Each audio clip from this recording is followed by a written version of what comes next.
কি বলতেছিল?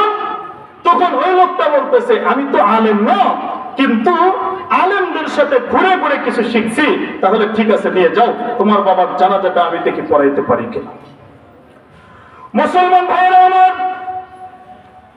ওই পরহেজগার মানুষটা তার বাবার জানাজা নামাজটা পড়ায় দিল।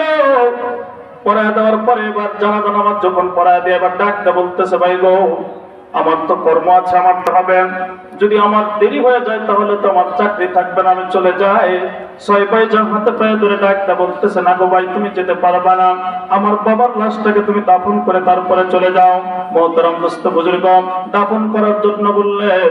দাফন করার জন্য যখন বললেন, তখন দাফন করার জন্য আল্লাহর বান্দা চলে গেছেন। কবরের মধ্যে নামার পরে সুন্নত তরিকায় কবরটা হলো। কবরটা হওয়ার পরে যখন কবরের মধ্যে বাঁশটা যখন দিয়ে দিছেন, দিয়ে দেওয়ার পরে এবার ডাকটা বলতেছে, আমার তো এখন সময় না, আমি চলে যাই, আপনারা মাটিতে বরাদ করেন। মোহতারাম দোস্ত বুজুর্গ, ঠিক আছে যাক, বিদায় দিয়ে দিলেন। বিদায় দেওয়ার পরে আল্লাহর বান্দা চলে গেছেন। চলে যাওয়ার পরে যখন ওই তার যে কর্মস্থল, ওখানে যখন গেটের মধ্যে গেছেন, গেটের মধ্যে যাওয়ার পরে দেখে যে আইডি কার্ডটা নিয়ে, পাস নিয়ে গেটের মধ্যে ঢুকতে হবে। সেই আইডি কার্ডটা উনার নাগালে নাই, উনার কাছে নাই।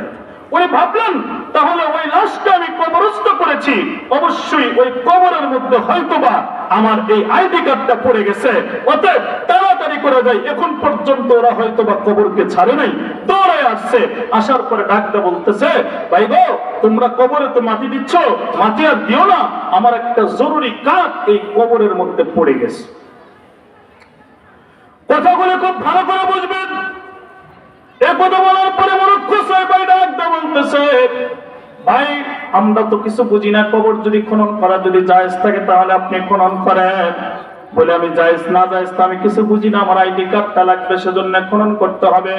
মোহতারাম দোস্ত বুজুর্গণ, কবরের মাটিগুলো যখন উঠাইছে, মাটিগুলো উঠানোর পরে, কবরের মাটি উঠানোর পরে একটা বাঁশ যখন টান দিয়েছে, টান দেওয়ার পরে দেখা গেল ওই কবর থেকে মেশকা আম্বরের মতো সুঘ্রাণ বের হইতেছে।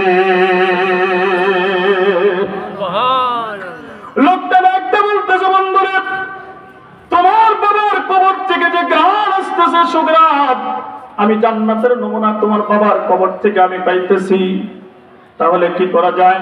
আমার আইডি কার্ড হারাইছে, হারাক, আমার চাকরি থাকার না থাক, একজন জান্নাতি মানুষকে আমি কষ্ট দিতে চাই না, একজন জান্নাতি মানুষকে আমি কষ্ট দিতে চাই না। অমনি মাটি চাপা দিয়ে চলে আসছেন। আসার পরে ছয় ভাইকে ডাকতে বলতেছে, ভাই গো, তোমার বাবার আমলগুলো আমি দেখবো, তোমার বাড়িতে আমি যাব।